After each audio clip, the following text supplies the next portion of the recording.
बिस्मिल्लाहिर्रहमानिर्रहीम। अस्सलाम वालेकुम 10th class. I am your maths teacher Farwa here.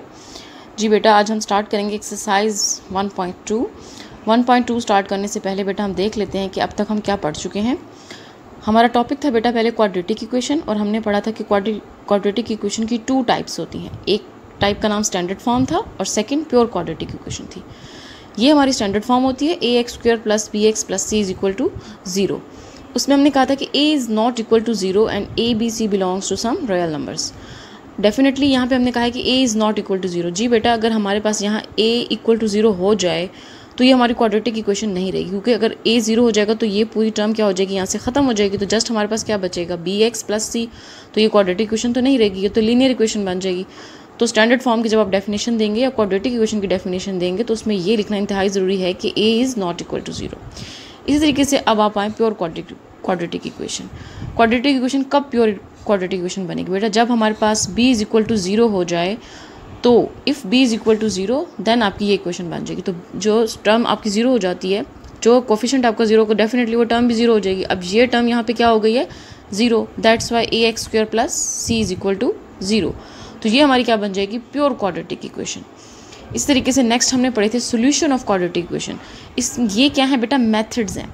अगर आपसे कोई पूछे कि कितने टाइप्स की क्वाड्रेटिक इक्वेशन होती हैं तो आप बताएंगे 2 टाइप्स की होती हैं, एक ये स्टैंडर्ड और एक प्योर। इस तरीके से अगर आपसे मेथड्स पूछे जाएँ कि सोल्यूशन ऑफ क्वाड्रेटिक इक्वेशन के भी क्वाड्रेटिक इक्वेशन को सॉल्व करने के कितने मेथड्स हैं, तो आपको पता होना चाहिए कि इसके 3 टाइप्स के मेथड्स हैं।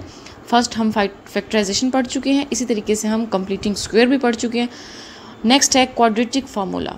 जी बेटा, आज जो हमारा मेन टॉपिक है वो है क्वाड्रेटिक फार्मूला। सबसे पहले हम इसकी फॉर्मेशन पढ़ेंगे, देन हम एक्सरसाइज।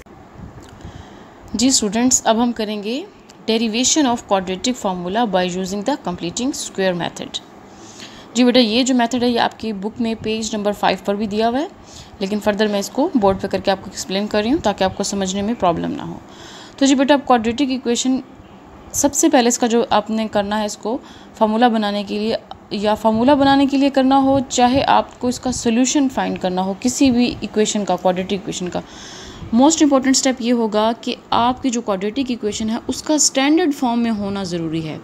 चाहे वो आपने फैक्टराइजेशन मेथड से किया क्वेश्चन को, उसमें भी इसको स्टैंडर्ड फॉर्म में करना ज़रूरी था। इसी तरीके से चाहे आपने इसको कंप्लीटिंग स्क्वायर मेथड से करना है तो भी इक्वेशन का, क्वाड्रेटिक इक्वेशन का स्टैंडर्ड फॉर्म में होना ज़रूरी है। ये फर्स्ट कंडीशन है हर एक मेथड में इसकी, जो अब तक हम पढ़ चुके हैं। इसी तरीके से अब हम जो इसकी डेरिवेशन कर रहे हैं कि क्वाड्रेटिक फार्मूला किस तरीके से बनता है, तो उसमें हमारा क्या है, उसको भी बनाने के लिए हम कौन सा मेथड का इस्तेमाल करेंगे, by using completing square method. तो मेथड बेटा आप पढ़ चुके हैं, सेम वही प्रोसीजर है, बस फर्स्ट स्टेप आपने याद रखना है कि आपने क्या करना है, स्टैंडर्ड फॉर्म लेनी है क्वाड्रेटिक इक्वेशन की। तो जी वो हमने ले लिए, the quadratic equation in standard form is this, और आपने ये ज़रूर मेंशन करना है कि a is not equal to 0।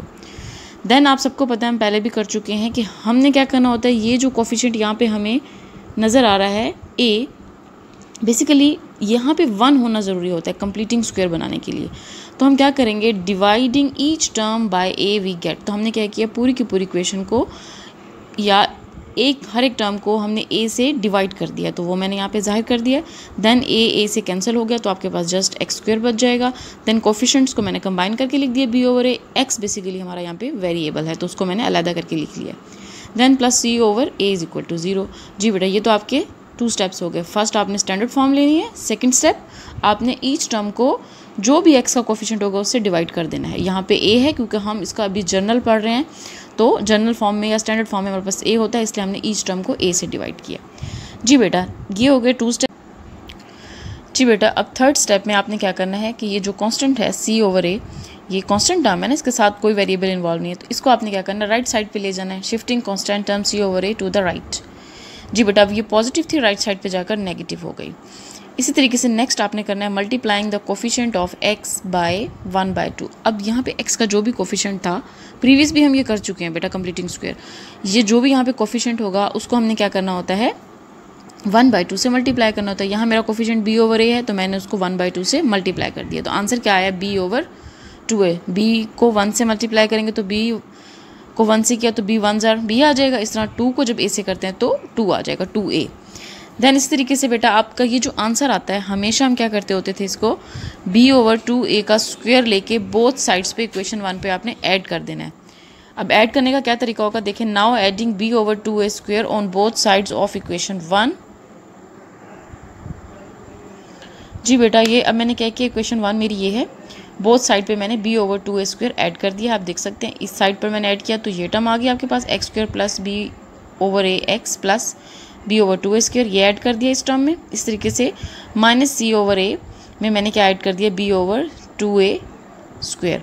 तो जी बेटा बस मैंने जस्ट ये किया कि मैंने यहाँ पे पहले b/2a स्क्वायर लिख दिया, क्योंकि ये मेरी नेगेटिव टर्म थी तो मैंने इसको अरेंज करके लिख दिया कि पहले मैंने पॉजिटिव टर्म लिख दिया जो मैं ऐड कर रही हूँ, देन मैंने माइनस c/a लिख दिया।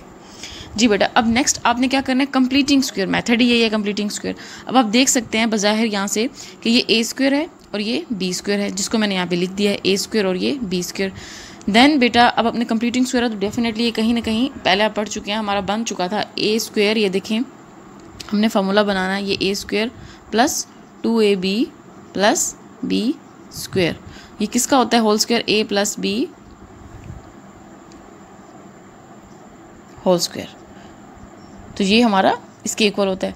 अब बेसिकली मेरे पास ये होल स्क्वायर बन रहा है, किस तरीके से बन रहा है इसको आप देखना, लेकिन सबसे पहले आपने a स्क्वायर ले लेना है, देन ये b स्क्वायर ले लेना है, देन आपने क्या करना है प्लस 2 फॉर्मूले वाला, ठीक है। नेक्स्ट आपके पास a क्या है x, b क्या है आपके पास b/2a, b/2a। अब आप देखें 2 को 2 से अगर कैंसिल कर दें, ये देखें 2 से कैंसिल हो जाए तो आपके पास क्या बच रहा है, b/a और साथ में x। तो जी बेटा यहाँ पे यही चीज़ बन रही है b/a इंटू एक्स, ये यही चीज़ बन रही है b/a इंटू एक्स।